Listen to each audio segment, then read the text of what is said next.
everybody, I'm Katrina. Welcome back to another fun-filled day at Anchored VBS. We are going to start right in with a song. We're going to sing, Oh, the Deep, Deep Love of Jesus. So let's stand up and we're going to shift over that way so we can sing our song.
Great job, you guys. You can sit down.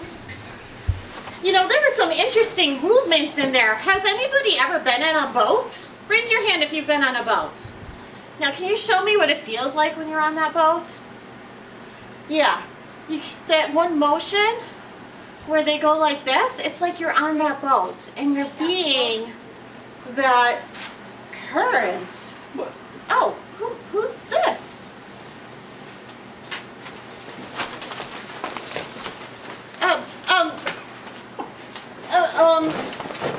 Oh no! Who are you? What's wrong? Are you choking?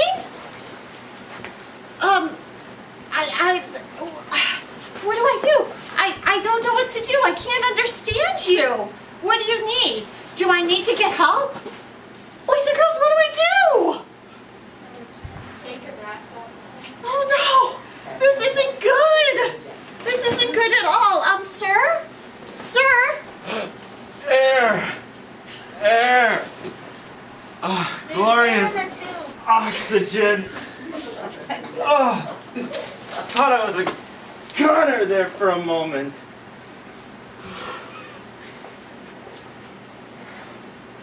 Oh, did you think we were underwater? You don't need to hold your breath. We're not really underwater. Oh. Well, that's great. And you are? Oh, I'm Dave, better known as Diver Dave. Oh, okay, and I'm Katrina. Boy, there's nothing I love more than a quick trip beneath the big, blue, briny sea. Yep, that's where I'm most comfortable. You know, the ocean is my motion. The sea's the place to be. Dave? It's actually Diver Dave, if you don't mind. So, if you're so comfortable under the sea, why do you have so many things to help you stay afloat?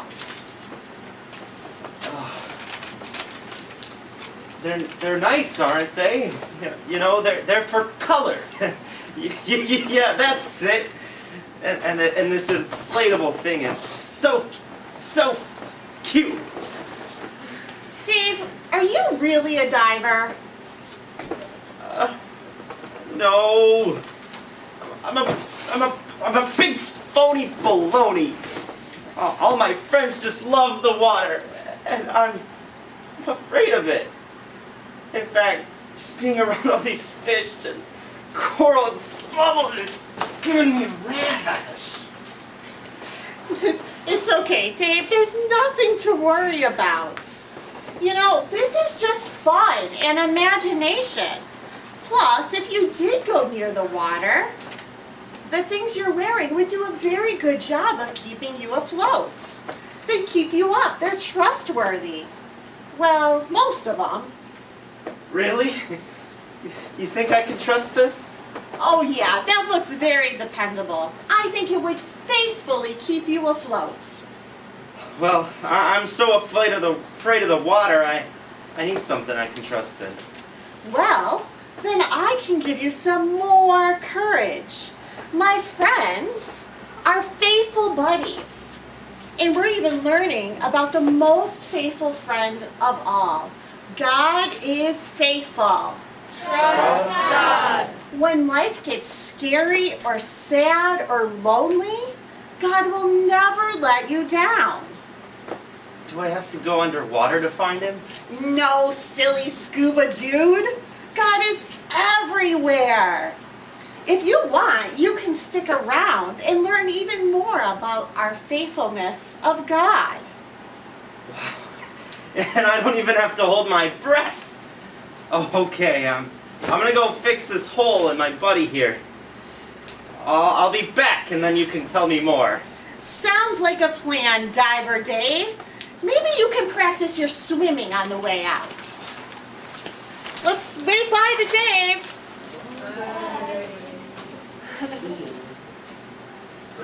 You know, it's so good to see this spectacularly stunning school of phenomenal fish. You may think of fish as just being little scale-covered swimmers, but there are fish that glow in the dark. There are fish that leap so far out of the water that they call them flying fish. And there's even a fish that can change color in just a few seconds, so it blends in with its background and stays hidden. You know, if I had to choose of those three, the one that changes color, the flying fish, or the one that glows in the dark, I think I'd want to be the flying fish. I think that would be fun to leap out of the water. What do you guys think? Turn in your crews or turn to your family members at home and talk about which flying fish or which fish you'd like to be. The glow in the dark, the flying fish, or the one that changes colors. I think I'm just like from me that they can jump. What about colors? Colors. I want to be the one that can jump. How do you guys want to be? Okay, glow in the dark. They won't. I think it'd be pretty cool. Yeah. And swim. Glow in the dark. Well, that's actually a good point. Like, the ones that are jumping probably jump over the sunny jump. All right, thank you. See, it's fine. Sharks can jump up too. Okay, but it can dodge it. But blending in, the shark will just go right. Yeah. There's our buoy bell. Would anybody like to share which fish they'd like to be? Go ahead. The glow in the dark. The glow in the dark. How come? I meant to say the color one. Oh, the color one. How come? So I don't get eaten by other fish. Oh, great plan. So you can camouflage and not get eaten. Anybody else like to share which one they'd like to be? Go ahead. The glow in the dark. And how come? So you can see at night. Awesome. You know, the Bible gives us great reasons to be thankful. We learned yesterday in 1 Chronicles, the Bible verse, give thanks to the Lord for he is good, his love endures forever. And that's from chapter 16, verse 34. Let's practice that together. Do you guys remember the motions? Even at home, do it with me. Give thanks to the Lord, for he is good, his love endures forever. Let's do that one more time. Give thanks to the Lord, for he is good, his love endures forever. God's faithfulness goes on and on forever. He will never let us go. So yesterday we met Sharon the shark, and we learned a little bit about the hammerhead shark and how God made their head in a kind of weird shape. And the reason for that was so her eyes could see all around and help her see what she needs. Just like our Bible story. We have to focus our eyes on Jesus like Peter did. God gave the hammerhead shark eyes to help them see what they need. Well, today we're going to meet Sarah the crab. There are thousands of different kinds of crabs. Crabs, I did not know this. They have 10 legs, which include their walking legs and their claws. That's pretty cool. Could you imagine trying to control 10 legs all at once? That'd be awesome. Sometimes I can barely control mine too. Crabs are invertebrates, which means they have no backbone. Instead, they're covered by a hard shell that protects their insides. And then, as the young crabs grow, the shells become too tight. They get crammed in there, and so they have to do something that's called molting. Their shell comes off, and they grow a new and bigger one. Sarah the crab can remind us that God is our protective covering. In 2 Thessalonians 3:3, it tells us, "But the Lord is faithful.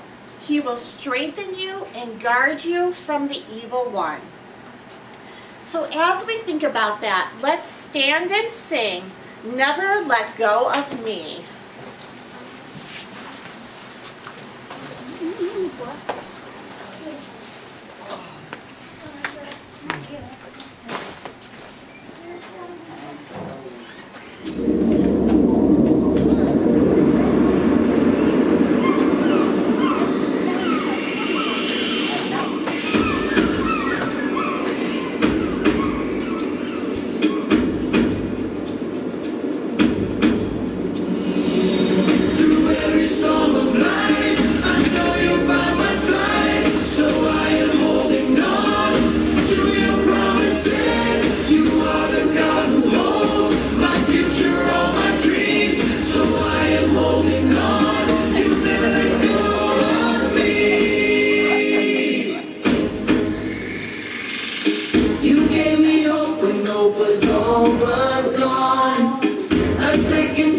Sing a brand new song. You opened up my eyes to see. You rescued me, rescued me. You showed the way when there was no way out. Cleared up my mind when you erased all doubt. You made me strong when I was weak. You rescued me, rescued me.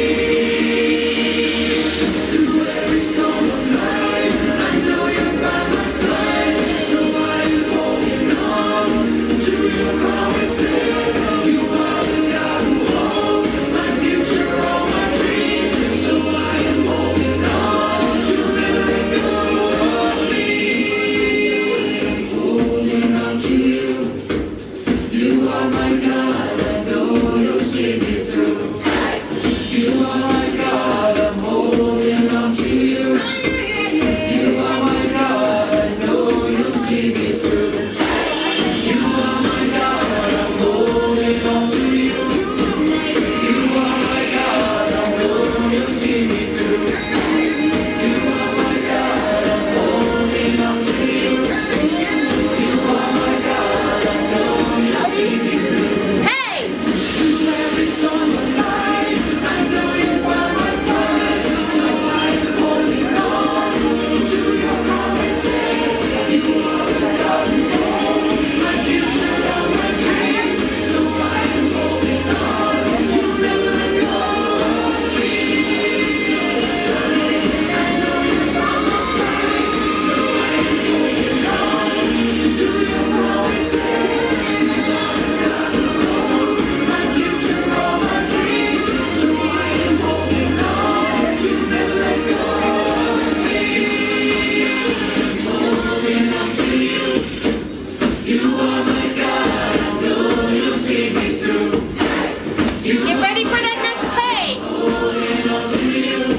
You guys are getting that. I like that last hey.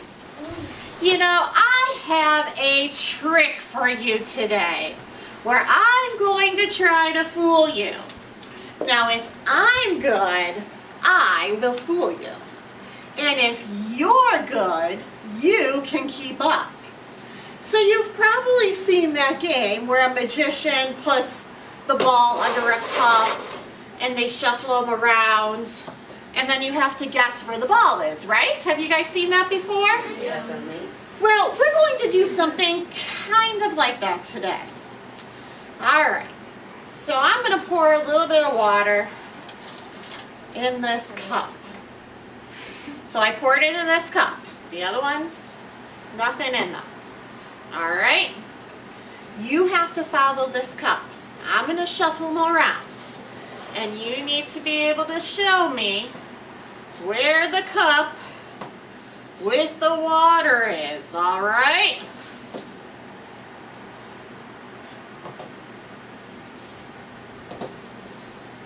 All right. Who has a guess? What do you think? Just The pull. third one. This one? Yep. Anybody else? Yes. What do you think? Oh, I was agreeing. You're agreeing? What do you think? Same one. Think the same one? Let's see. Are you right? I didn't fool you. Man. All right. That was practice. Practice for me. You guys, who got that one right? Raise your hand if you got that right. Did you get it right at home? Okay. Let's try this again. So our cups are all empty again. I'm going to pour some water. I'm going to pour them in this one this time. All right. So the water's in the middle cup. Are you ready? I'm going to start shuffling them. Keep your eye on it.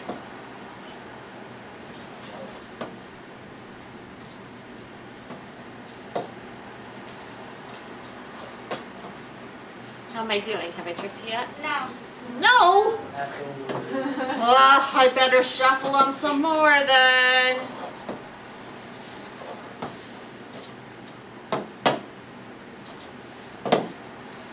All right. Middle one. Middle one. Does anybody think it's a different one? No. You think it's the middle one. Who thinks it's the middle one? The right one. All right. Right side. Oh, you guys are wrong. I think it's Wrong. I fooled you. You poured it on the tip. You poured it on the Anybody? What? My table is nice and dry, thank you very much. There's no water in that cup. All right, second guess. What do you think? The third one. The third, this one? Yes. First one. That's what. All right, well, it must be this one, right? No, it's No, not. You like, but you saw me pour water in one of the cups. You just spilled it. What? You spilled on him. You're a magician. I'm a magician. You know what? In the Bible, we are taught to live by faith, not by sight. In 2 Corinthians 5:7, what does that look like in our lives? Walking by faith means trusting in God even when we don't understand what's going on. Can anyone tell me something that we know exists even though we can't see it? Yes. God. God. Great answer. Never mind. Go ahead. The Holy Spirit. Holy Spirit. Okay. Great answers, but let's think about just in the world in general. Other things that we know exist even if we can't see it. Air. Great example. How about ghosts? Ghosts. Some people believe, some don't. I don't. I'll see my friend. Oxygen. Can you see oxygen? No. No? Yes. Go ahead. Water. I can see water. There's water right here. See? But it's clear. It's real water. Well, yeah, but it's there. You should pour the whole bucket. What? You should pour the whole bucket. No, we're not pouring the whole bucket. You know, here's some, you guys had some great answers. Some other answers. Can I get a volunteer? Oh, Logan, come on up. What about gravity? Stand right up here. Are you gonna lift me up? No, I'm not going to lift you up. I want you to stop the gravity keeping you on the floor. Can you do it? Show me. Well, that lasted half a second. Can you try again? Can you try it? Jump again. Just jump again. Jump again for me. Jump. Just jump. Superman. Jump. Thank you, Logan. You can go sit down. Yeah. We can't see gravity, It's real. but we know, boys and girls, but we know it keeps us anchored to the floor. Our breath, unless it's wintertime and it's cold, we can't see our breath, but we know we can feel it on our hands. When we live by faith, we trust in God's promises and that He has a good plan even when things don't seem to be going right. Today we will be talking about how much God loves us. God loves us so much that He sent His Son. Jesus showed God's faithful love and God's incredible power. And with that power, we can have a life in heaven that goes on forever. To make that happen, Jesus had to give up His own life by dying on the cross. You'll hear more about that today. But for now, let's stand and sing a song about that, the old rugged cross. Yes. There you go. These are all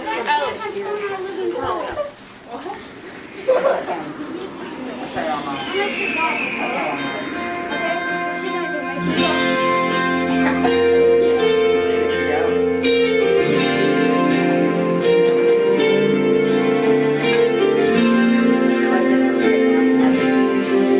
On a hill far away stood an old rugged cross, the emblem of suffering and shame.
welcome to Adventure Zone. Adventure Zone. We're going to call it Adventure Zone. Wild Bible. What is it this year? I don't know. Okay, well, it's Bible. All right, That was fun. I gotta have my Bible. Hold on. That was fun. All right, so yesterday we talked about what? What did we talk about yesterday? Peter. Yeah, Peter and Jesus. Yes. So the disciples were all sitting on that boat, right? And hanging out, trying to get across the other side, and somebody showed up, right? And it was Jesus, yeah. So, I talked about him doing this amazing miracle where he fed 5,000 men, and it probably was well over 15,000 people, and it's just a crazy thing. So, now he's walking on water. Peter walks on water. So, that was in the middle of Jesus' ministry. So Jesus started his ministry when he was 30 years old. So for you guys, that's like really old. And 30 years old. So he's 30 years old. So he already lived 30 years. He'd already done lots of cool things, but we didn't talk about it. They didn't talk about much. He'd already spent time with God and done. He'd already done 40 days of fasting, and then anyway. So he did all kinds of stuff. But so Jesus, it started his ministry, and then he started getting all these disciples. What's a disciple? Anybody know? The person who follows Jesus. Person that follows Jesus. It's actually a student. So you guys all go to school, right? Yeah, so you're students, and so these students follow Jesus, so they're followers of Jesus, and that's why they're disciples, and then he later made them apostles. But so we're going to talk about the end of Jesus' ministry in this story, and I had to get my Bible because I wanted to talk about, again, how this is God's Word. And all of this, what I'm going to talk about today, all of what I talked about yesterday, and all about what I'm going to talk about tomorrow, all came from here. And, I said it was like history, but it's also God's instruction. It tells us everything that we need to know and how to live our lives, how to live God-honoring lives. It's all in this amazing book. And so Jesus, in the beginning of the story today, we're going to talk about an entire week of his life. And I'm going to try to pour an entire week into a very short amount of time. And so you need to, you guys at home, and you need to buckle up, because we're going to fly, okay? We're going to really go through this really quickly, but because there's so much amazing stuff, we just can't miss it. So, the beginning of what we call Passion Week, Jesus enters Jerusalem. He was coming into Jerusalem to celebrate Passover.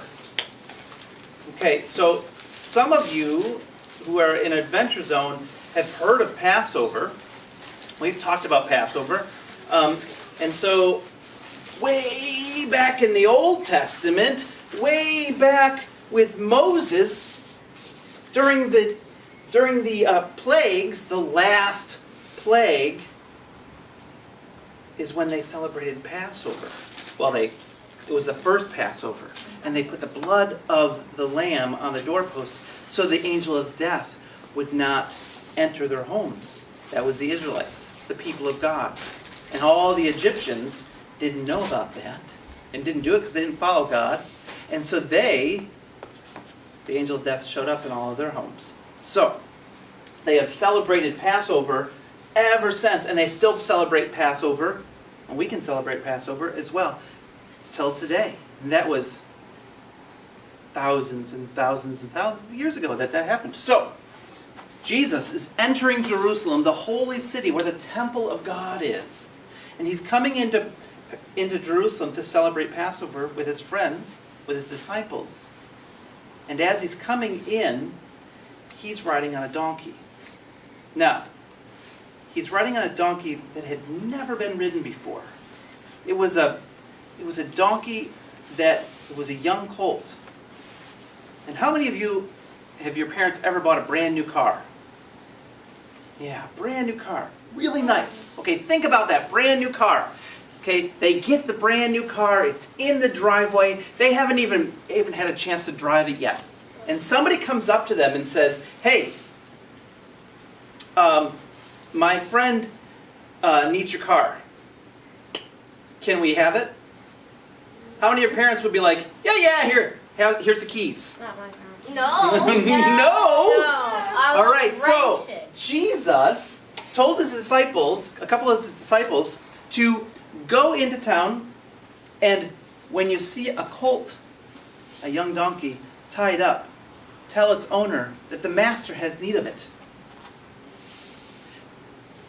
And so they did. And so that donkey, to them, to that owner, was just like having a brand new car.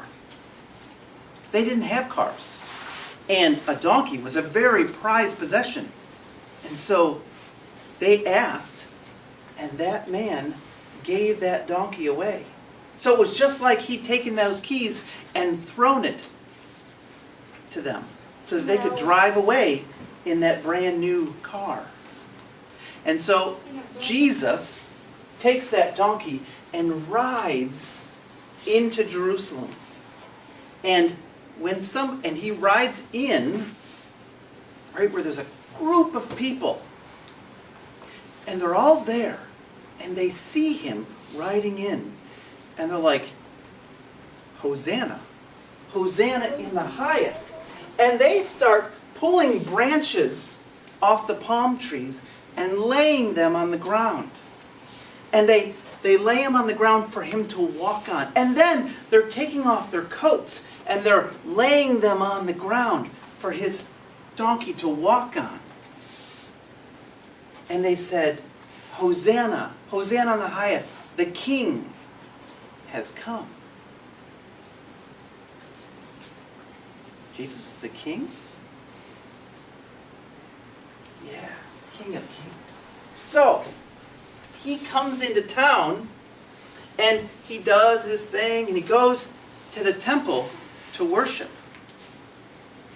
And when he gets to the temple, he sees something that makes him angry. So in the temple, there are these people who are doing things that God's not happy with.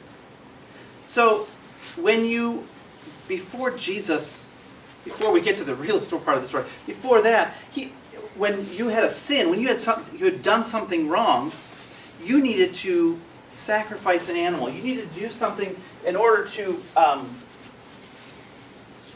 ask for forgiveness. And so you would have to bring a sheep, bring a lamb, not just any lamb. It had to be the best of the best of the best that you had. And then you'd have to take it to the temple and they would have to look at it and see if it would meet the criteria. And if it didn't, well then they would say, oh, you know what, this isn't going to do, but you know what, I could sell you a better one. And so they would take that one away and they would bring out another one and say, isn't this great? But you need to you need to pay some temple money in order to have that. So they were kind of stealing from people. And then they would charge more. So you had to have temple money, and then you had Roman coins, and you had to exchange it. Because you couldn't spend Roman coins in the temple. And so then they would charge more than they were supposed to. And so they were stealing from the people. And Jesus saw that. And when he saw that, he did something that kind of freaked everybody out.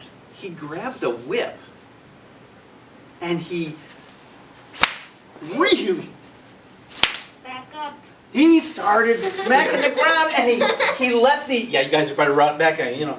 But so he started knocking over tables. No, you're good. He started knocking over tables and letting out the animals, and Okay. and now the Pharisees and the Sadducees and the people who were in charge were like, what's going on? And he said, you have made my Father's house into a den of thieves, and it's supposed to be a house of prayer. When the people saw that, when those rulers, those Sadducees and Pharisees, when they saw that, they were planning, how can we put this man to death? So they started plotting In secret. in secret. Here's the thing. Jesus is the Son of God. He knew what was coming. He knew how to prepare. And he continued on with his week. It was getting to, he had done lots of things that week. I can't tell everything that he's done. But he met with lots of people. He taught a ton. He sat and he told parables. He spoke, he taught, people sucked in everything they could from him because he was just pouring out all of God's truth for them. He healed, he did amazing things through that week. And it came to a point where it was time for them to celebrate the Passover. And so Jesus sent a couple of his disciples in to the city, into a town, and he said, you're going to find someone who is carrying a jar of water. You're going to ask him if you could use the room. Okay. So they went, and they saw a guy carrying a jar of water. So the master said something about a room. Oh, yeah. It's all ready. So they show this room, and it's all set. Now, most people didn't have lots of extra room in their homes. If you were having a celebration, in Jerusalem at that time, when Passover happened, the entire city was bursting at the seams because people from all over the world came to celebrate the Passover in Jerusalem. And so it was full.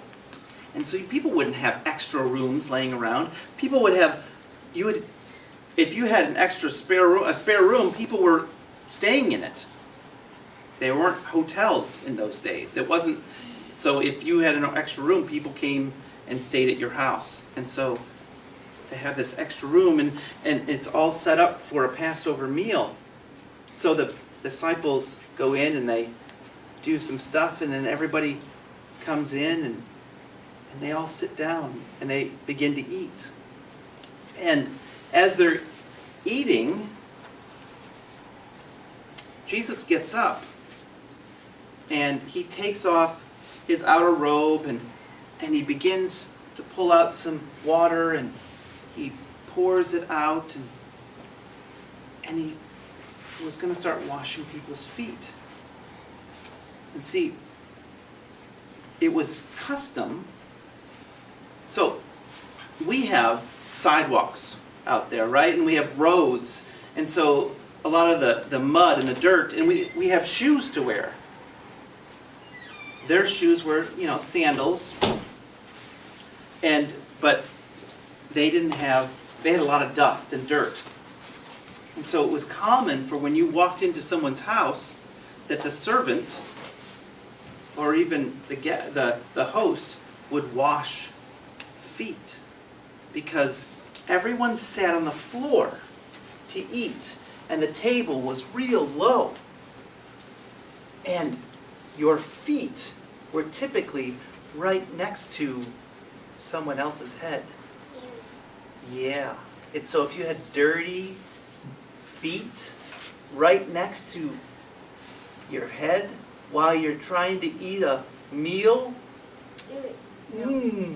And think about, what did they have that would pull carts and how would they get around? It was animals walking on those roads, right? What do horses and cows and sheep and what do they do when they're walking? They poop. So do you think you'd step in that once in a while? Yeah. Yeah, so you've got dirty, stinky, poopy feet right next to your head while you're trying to have a meal. So Jesus is like, well, I ain't having that. And so he gets up and he starts washing people's feet. And the disciples are all in awe. Wait. That's the servant's job. This is the master. This is the teacher. They're starting to figure out that he might be even the Son of God. Yep. I have a question. Is the bread wheel? Oh. No, near the cross. So they start to understand. They don't understand at all what's going on. And then Peter, what did I say about Peter? He likes to talk before he thinks. And so Peter is like, whoa, Jesus, you can't wash my feet. Nope, you just can't do it. And Jesus is like, Peter, if I don't wash your feet, then you can't be a part of my kingdom. Oh. Okay, then don't just wash my feet, wash my head and my hands, and I need a bath. I want all in. And Jesus is like, no, you've already had a bath today. You just need your feet washed. Okay. So Jesus washes all their feet. See, Jesus was teaching that to be a good leader is to be a good servant. Serve those who you're leading. Serve each other. When we are taking care of each other in any way that we can, you're glorifying God. You're showing God that you love Him, and you're showing others that you love them. Because every good thing that you do like that shows how Jesus is in your heart. So, they have the meal, and then they get to the end of the meal, and Jesus takes some bread and he breaks it. Can't break it because Plastic. it's plastic. But it looks really cool, doesn't it? No. Somebody dropped this off in my room the other day, and I was like, I don't know where this came from, but it's really cool. So anyways, they took the bread, and he broke it, and he said, this is my body, broken for you. Do this in remembrance of me. And so, he said, take and eat. So they all passed it around, and they ate some of that bread. And then It's fake. Then he took some wine and he said, this is my blood poured out for you for the forgiveness of sins. Take and drink. It's not real blood. I know. It's wine. It's wine. Or grape juice. It's from anything in the So, shop. and he said to do this whenever you are together. So today we call that, anybody know what that's called? Yeah? Communion. Communion. Yep. Yeah. And we still celebrate communion today. Yeah. So, after the meal was over, almost forgot about Judas. Judas was one of the disciples. And the devil had been working on Judas. And Judas wanted Jesus to do something that Jesus hadn't come to do. He wanted Jesus to take over the Roman government. He wanted to wipe out the Roman government and let Jesus be the king. But that's not what Jesus was here for. So, Jesus said to him, go and do what you need to do. You see, Judas had already been talking with the Pharisees, the high priests, Caiaphas. And they had offered him 30 pieces of silver to turn in Jesus. So, he went to go talk with them. So he left the meal. And after the meal, Jesus wanted to go off and pray. And so he went to the Garden of Gethsemane, which is not far from the Mount of Olives. And so he goes and he prays there. The disciples, he says, hey disciples, you guys stay here and you pray. Stay awake and pray. Now, a lot of people think, well, how can't they stay awake? So when the meal was over with, it was probably close to midnight when they were done with the meal. So it was already pretty late. They had had a good meal.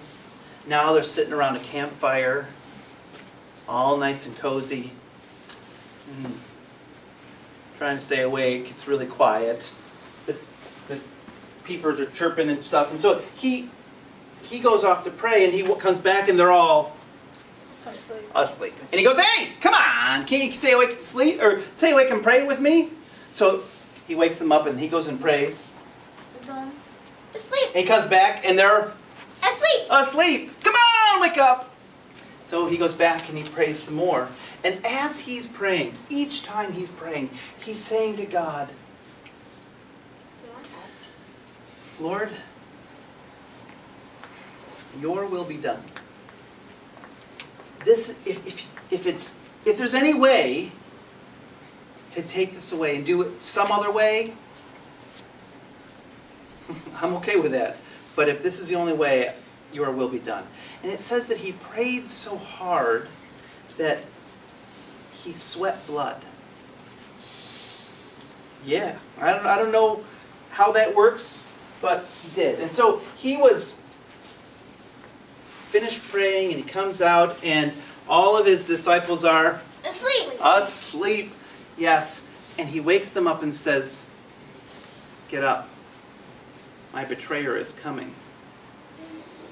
And so he hears, and they all hear, the feet of soldiers coming. And they come, and then here's Judas coming towards him. And he comes and kisses him on the cheek before you get all freaked out. It's just a greeting. Just like today, we would go up and we would shake someone's hand. In those days, kissing someone on the cheek. And so that's what he did. Judas came up and he kissed Jesus on the cheek.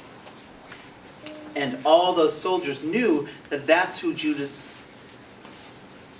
was, that was Jesus. So, Jesus is like, so why are you here? Why did you come here to arrest me when you could have arrested me any time? See, it's against the law to arrest somebody at night. And it's absolutely against the law to arrest somebody and then put them on trial. And that's what they were going to do. So they took him and they put him in chains. And they locked him up, and they were going to take him away. And as they were doing that, what does Peter do? What's Peter do? He cuts off one of their ears. Yeah, he cuts off one of the servants of the high priest's ears. And then Jesus is like, whoa, whoa, whoa. What? Don't do that. Put your sword away. And he reaches down and he picks up that ear and he puts it Ew. right back on. No pain. Did it stay? Did it stay? Yes, he was healed right away.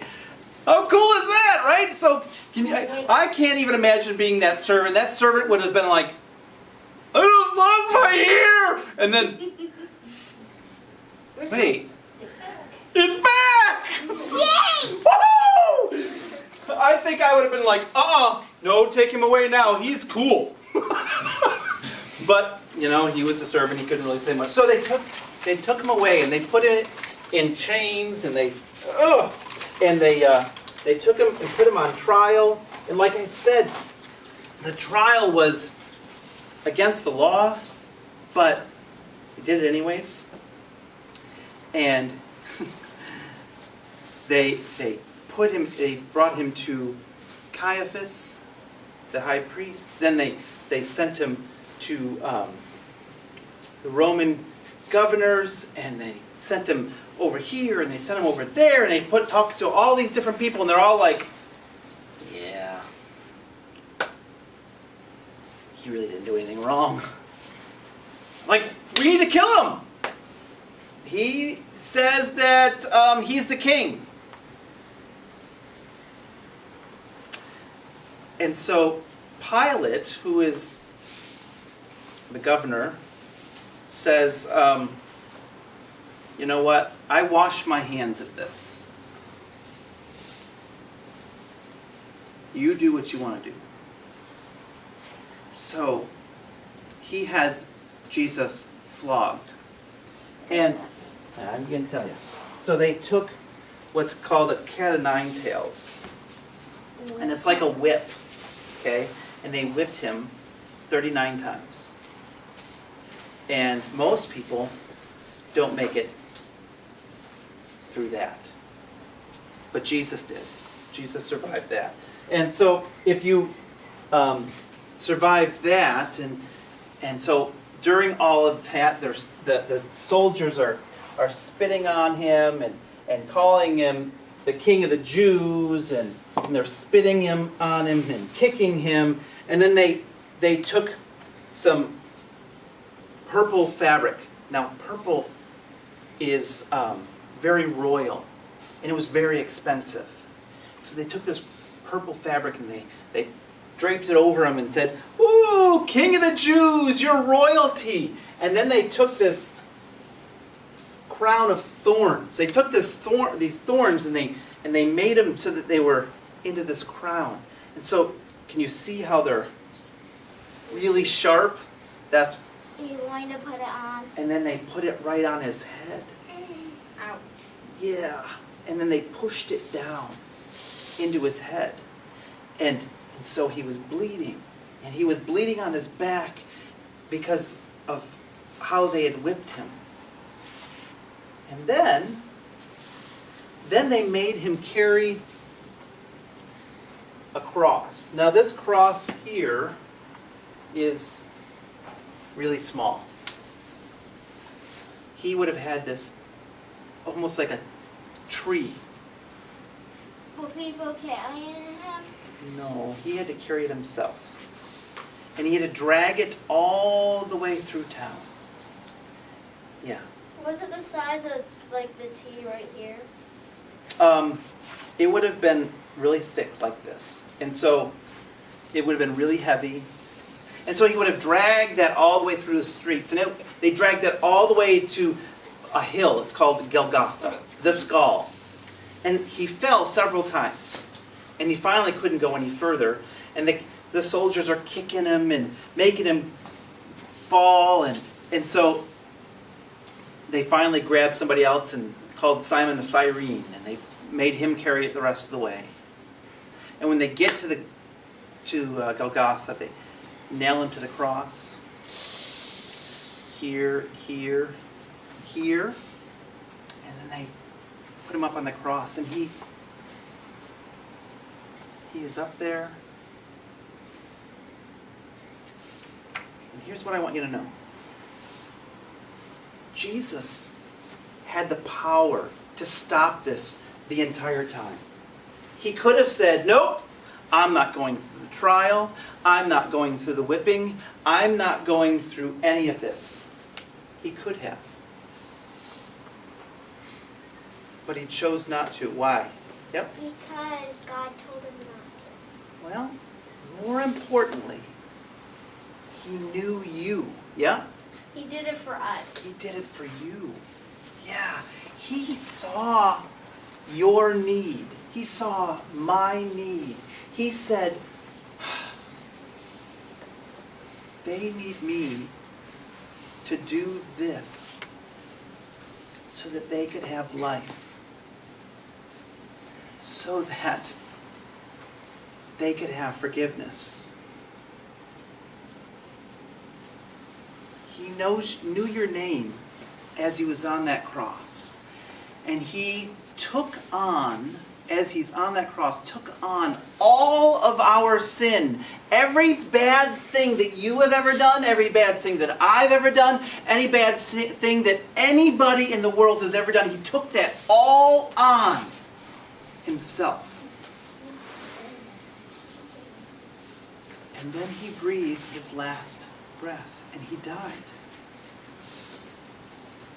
And he said, it is finished, and then he died. And then, when that happened, just one second, when that happened, there was this ginormous earthquake. Everything shook. The temple curtain tore from the top to the bottom. Everybody was like, what is going on? The soldiers who were standing at the bottom of the cross were like, surely that he is the Son of God. And so then Joseph of Arimathea, he was a Pharisee, but he followed Jesus secretly. He asked for Jesus' body to be taken down, and so they took Jesus' body down and they wrapped him up really quick because it was Sabbath. They couldn't work after sundown, so they needed to get him down quickly. And they wrapped him up and they put 75 pounds of spices on him, and they put him in a tomb. And they sealed up the tomb. They put this huge boulder in there, and then they sealed it up. And then there were Roman soldiers guarding it so that nobody could steal the body, because somebody's going to say that he rose from the dead, but somebody just actually stole the body. So we're gonna guard it. And so that's what they did. They guarded him. Night. Yeah. So that was Friday night, and then all day Saturday, he was in that tomb. And then Sunday morning, the women came and they wanted to prepare Jesus' body because the Sabbath was over. Thank you. The Sabbath was over, and they could actually do something for him. And so they came, and when they came, the stone had been rolled away. Now, there was no way, I picked it up and moved it really quickly because it was cardboard. But theirs wasn't cardboard. It was this huge stone, right? And so when they came, it was all rolled away, and there was nobody in there. And Mary was like, who stole Jesus? Right? And then there's an angel that shows up and says, why are you hanging out at the tomb? He's not here. He's risen.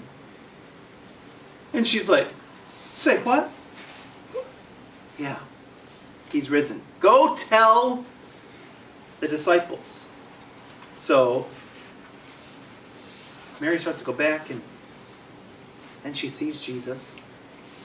And couldn't even figure out it was him at first. And then she runs back and she tells the disciples, and they're like, And so Peter and John race all the way here to see that he is actually risen. So, Jesus did all of that.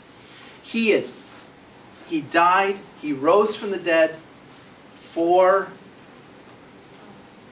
you. Because God is faithful. Trust God. Trust God. So, Jesus did that for our sins, to forgive our sins. And that's the only way. Like back in they used to sacrifice animals. We don't do that. The only way for us to have forgiveness is if we say yes to Jesus. To say yes to Jesus, say, Lord, forgive my sins. Be my forgiver and leader. And when we do that, when we accept him to be our forgiver and our leader, he wipes away all the things that we've done wrong. So Mr. Mike has gone really long, because it was a long story. So I'm going to pray, and then Ms. Katrina will come back. So let's pray. Father, thank you that you love us so much. Thank you that thank you that Jesus stretched out his arms and said, I love you this much. Father, thank you. Lord, I pray that there's anyone in this room that has not said yes to you, that has not said, Lord, forgive my sins. Lord, be my forgiver and my leader. Lord, help me to follow you all the days of my life. Help me to grow closer and closer to you. Lord, I ask that you speak to them now. That they reach out to you, Lord. Lord, forgive us of our sins. Be our forgiver and our leader. Thank you that you love us so much. Thank you for all that you have done for us. And Lord, help us to walk day by day closer and closer to you. In your precious name, amen. Amen. All right, boys and girls, have you had a good time tonight? Yeah! It sounds like you guys have been having a lot of fun. Woo! Woo! What have you been learning about? Can somebody tell me? God. God. What about God? Anything else? Yep. He had a son named Jesus. He has a son named Jesus. That's right. He died on the cross for our sins. And he died on the cross. Did he stay dead? No. No, he didn't. Jesus rose from the dead. And God is faithful. Trust God. Good job. I'm so glad to be here today. I'm so sad that I missed you guys last night. Did you have fun last night? Yeah. Yes? We go there last night. Oh, well, you missed it too. I don't know. I think everybody had a really good time last night. And I heard that you were learning about turtles. Yes. Turtles. Can somebody tell me something you know about turtles? Turtles have a shell. They have a shell. Let's see. Somebody different. Yeah. They're alive. They're alive. That's good. Everybody. Yep. They live in the sea. They live in the sea. There's many types of them. Yep. There's many types of them. They lay their eggs in each. Beach, right. Yes. They can hold their breath for more than an hour. They can hold their breath for more than an hour? Oh my goodness. All right, well, I was doing some research and I read all of those things about turtles. So, I have a little game to play, okay? I'm going to ask you a question, and if you think that turtles spend a lot of time on land, you're going to go to this side of the room. If you think that turtles spend most of their time in the sea, you're going to go to this side of the room. And if you're at home, pick a side of the room and choose your answer, okay? So if you think sea turtles spend most of their time on land, get up and move to this side of the room. Nobody's moving? If you think, good job, Hannah. If you think that turtles spend most of their time in the sea, move to this side of the room. I'm a loner. Sorry. I have no idea. Yeah, if you have no idea, you can just stay in the middle of the room. I'm going to give you the answer. Help me make a drum roll. sea turtles, that's the key, sea turtles actually spend most of their time in the sea. Woo! Male sea turtles almost never leave the sea. I knew that. Female sea turtles leave the sea long enough to lay their eggs. Okay, go back to your cruise because I'm going to ask you one more question. And somebody already kind of gave us the answer. How long do you think a sea turtle can hold its breath? Do you think it can hold its breath for an hour? Swim to this side of the ocean. And if you think a turtle can hold their breath for over 4 hours, come to this side. So this is 1 hour, and this one is 4 hours. Don't follow my brother. He's serving false information. This one's kind of a tie, isn't it? Yes, It's kind of a tie. Well, guess what? Help me make a drum roll. Sea turtles can hold their breath for more than 4 hours. No! Isn't that crazy?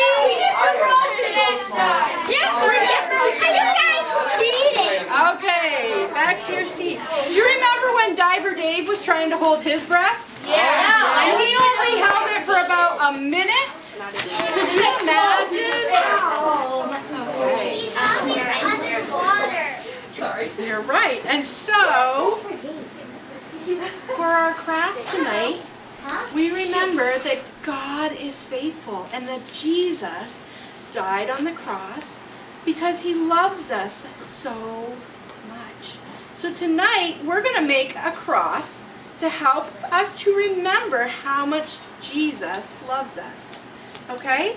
And because we have an underwater theme, what do you find on the sand when you go to the beach? Seashells. Seashells. We're going to use some seashells. Little particles of sand. Some And a few seashells sand. and some glue. And we're going to decorate our cross with seashells.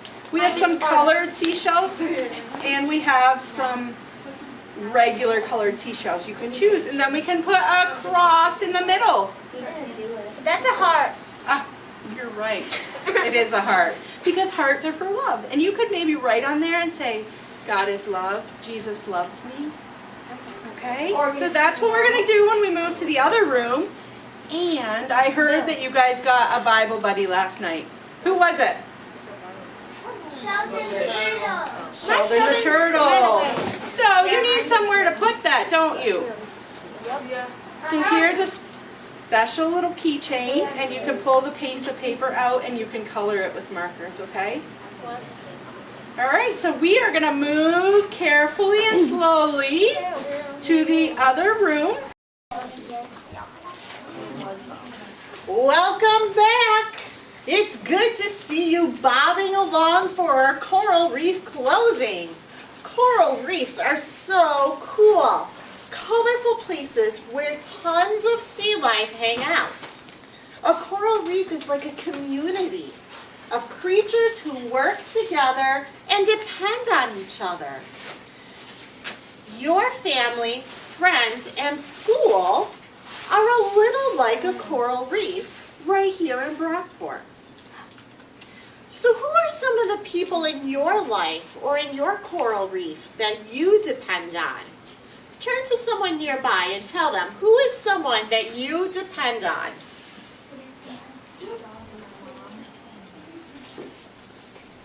Can you guys just yell out some answers? I depend on my life.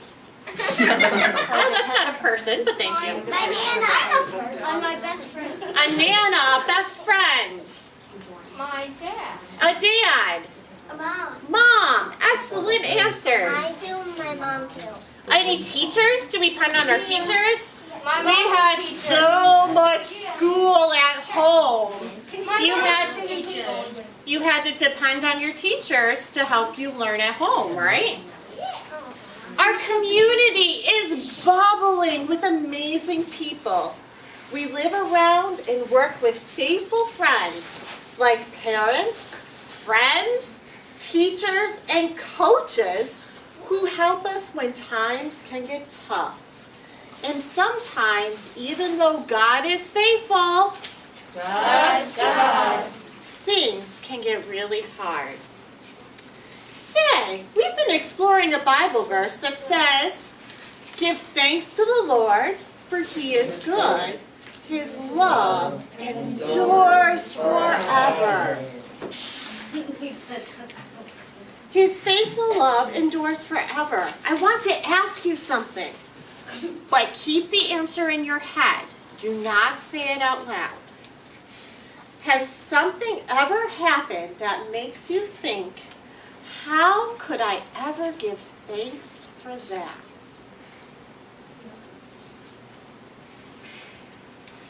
You know, God is faithful. Trust God. But sometimes hard things still happen in our world and in our lives.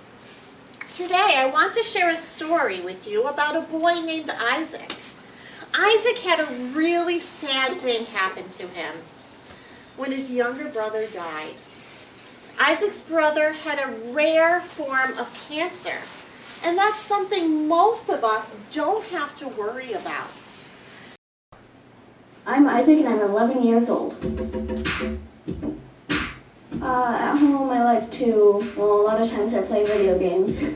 I have two brothers. One's older than me. He's into acting and singing. My younger brother Elijah, he's 7. My sister's name is Zoe, but she, like a normal 4-year-old toddler, will make messes all the time, paint on the walls. Isaac also dances. I started dancing, I think like 2 years ago. My favorite kind of dance is contemporary or lyrical. It's sort of like ballet, but it's a little more free. I always felt like when I was dancing, I wasn't really stressed about anything or worried. Sort of forget about anything else that is bothering you. Isaac had another brother named Joel. Joel was 2 years younger than I am. He was always really happy and joyful. When he was 1, he was diagnosed with brain cancer. Cancer is a disease that most kids do not have or get. He had to do some crazy thing to get rid of it, and it was gone for a year. But then it came back and they said he only had a few months to live, but then he lived 5 more years. Sadly, Isaac's little brother Joel died. One of the things I remember a lot about him is he always had that like little giggle.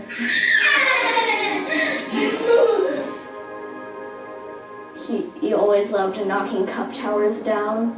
So he'd make one that was like maybe double the size of him, and he'd run into it and it would come down and he'd laugh so hard. A lot of times we'd take him to this farm. It was like a petting zoo in some places, and you could feed the animals. I have this one memory of Joel. He was feeding the goats, so we give him the bag to reach in and give to the goats, but then he just gives the bag to the goats, and the goat devours the whole thing.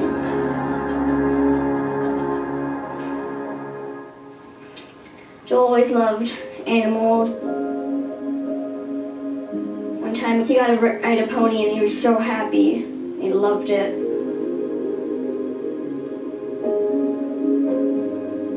Isaac misses his brother Joel. Joel loved Jesus and believed in him too. A lot of times I feel sort of like I miss him and pretty sad, but I'm glad that he's in heaven and he can do so many things that I can't even do right now. Dancing always like cheers me up because it makes me think about God and how he's with Joel and he is amazing.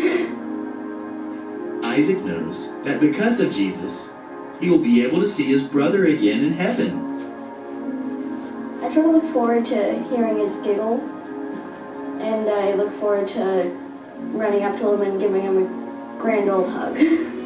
In the Bible, in the book of 1 Chronicles, chapter 16, verse 34, it says, "Give thanks to the Lord, for he is good. His faithful love endures forever." I feel like that verse makes me feel like even if we die, we still get to live forever in heaven with God.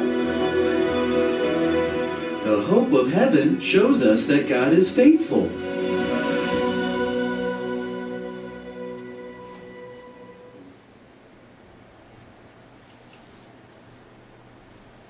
That was a bit of a sad story.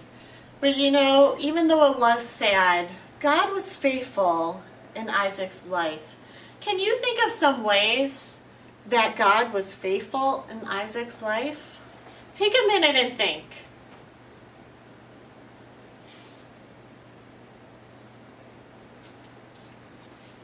You know, I saw some faithfulness when Isaac was able to continue dancing. You know, sometimes when someone you love dies, people get very, very sad. They might want to stay in bed or not do fun things. Sometimes they even think it's wrong to do fun things. But because of God's faithfulness, Isaac was able to go and still do things he enjoyed and things that reminded him of his little brother. He even looked at pictures of his little brother and remembered things like his giggle. How do you feel when you think about God's love going on forever and ever and ever? It makes me feel so good. You know, because of Jesus, we have hope of heaven and a friendship with God forever. That hope, that gift came at a price. And that price was God's Son.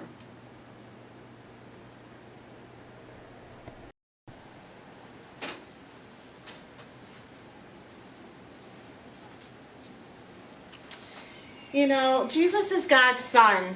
The Bible tells us that God loved the world so much that he gave his one and only Son. Whoever believes in him will not die, but will live forever. Wow, Jesus is God's Son. Some people didn't believe that. They thought Jesus lied when he said he was God's Son. Those people said Jesus should die for a lie, so they nailed Jesus to a cross. Jesus was the perfect Son of God. He'd never done anything wrong. But he took our sins to the cross. Sometimes we lie. We say things that aren't true. When we lie, we hurt people.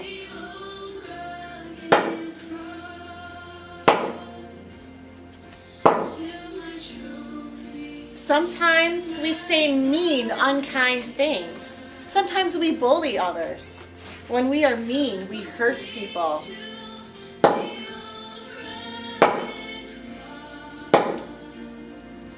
Sometimes we disobey.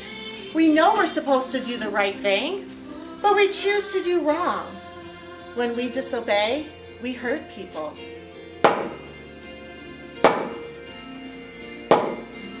Jesus took our wrong choices, our sins, with him on the cross. Jesus died for us. Boys and girls, please close your eyes and bow your head. And just say thank you to Jesus in a little prayer for loving you and dying for you on the cross.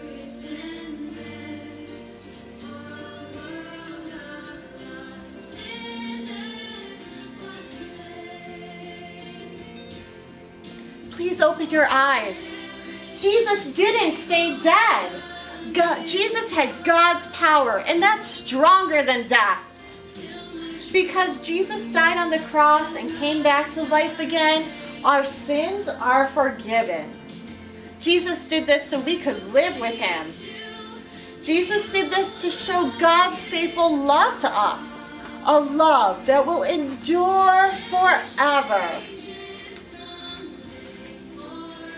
Let's pray. God, thank you for faithfully loving us, even though we sin.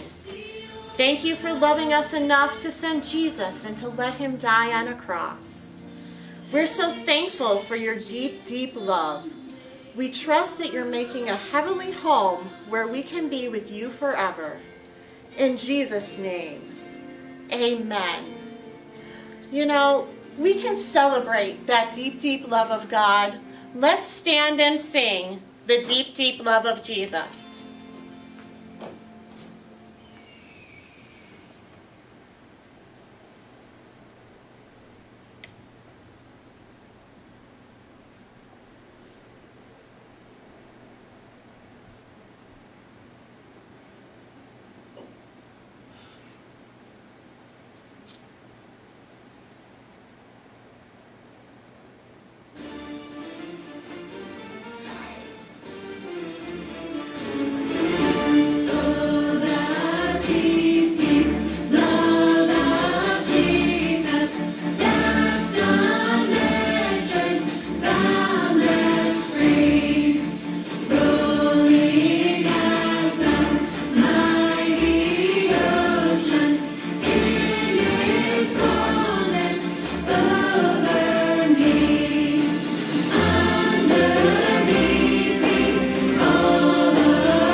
We are so glad you joined us today on our wild underwater adventure.